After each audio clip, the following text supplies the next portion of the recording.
absolutely. And Bill may want to speak to it, but what we've done is borrowed along the way as we need the additional funding for the project. We clearly did not go out and borrow $880 million up front. We'll do that along the way. And yes, we would be able to refinance if we found that attractive. Now, based upon the rates we've gotten so far for 40-year bonds, that may be a more difficult proposition, but we'll get the benefit of those lower rates for all those 40 years. And I think I'm on the same financing plan you are for my house. I wanted to maybe drive a point home a little more that John, he shared a lot of the cost efforts that we've done to manage costs and to really minimize the impact to our ratepayers. And you may recall back in the 2009 timeframe when we were talking about Southern Delivery, we were talking about a series of as many as 12% rate increases.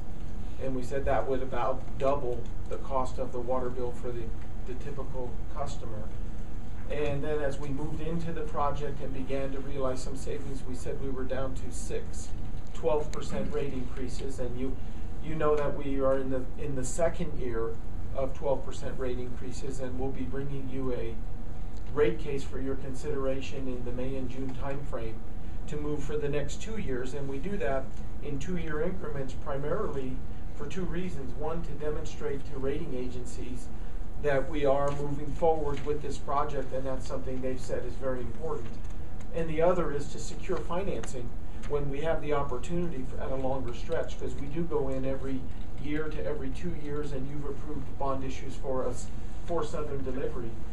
But one of the things that's not apparent on this slide that we're really excited about, and it's probably a little premature to share this with you, but I'm going to take a risk because there's probably no press that will report on this today.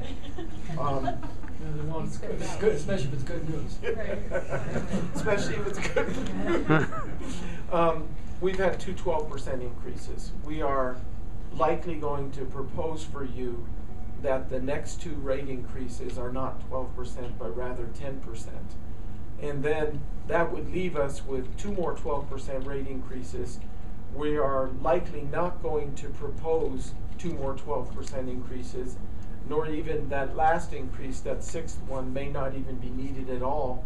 And the 5th one will likely be less than 10%. So we're really, really excited. And this is a result of the economy we're in, the time we're building it, the cost of financing, the bids we're seeing back. But I don't want to minimize the program management, the value engineering. It's just everything. It's all of it together, so that we believe that the typical bill, it won't double.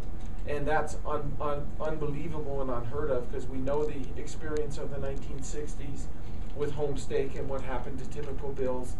And we've just hit as sweet a spot as we could to build this project. And not only does it provide all these savings to our ratepayers, but those savings continue for the next many, many, many years. It also generates jobs in Pueblo County, El Paso County, and in Colorado Springs during this critical time. But more importantly, it generates the potential for economic vitality over the next 50 years. So it's a huge project for us. It's a huge win for Colorado Springs. The decision you made in April of 2009 was the right decision for this community for the future.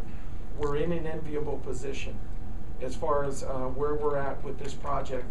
I do want John to address one more thing, if that's okay, if I can have just another minute, because there's been some conversation around 401 certification and what does that mean. And I'd like John to just spend a moment talking about that as well.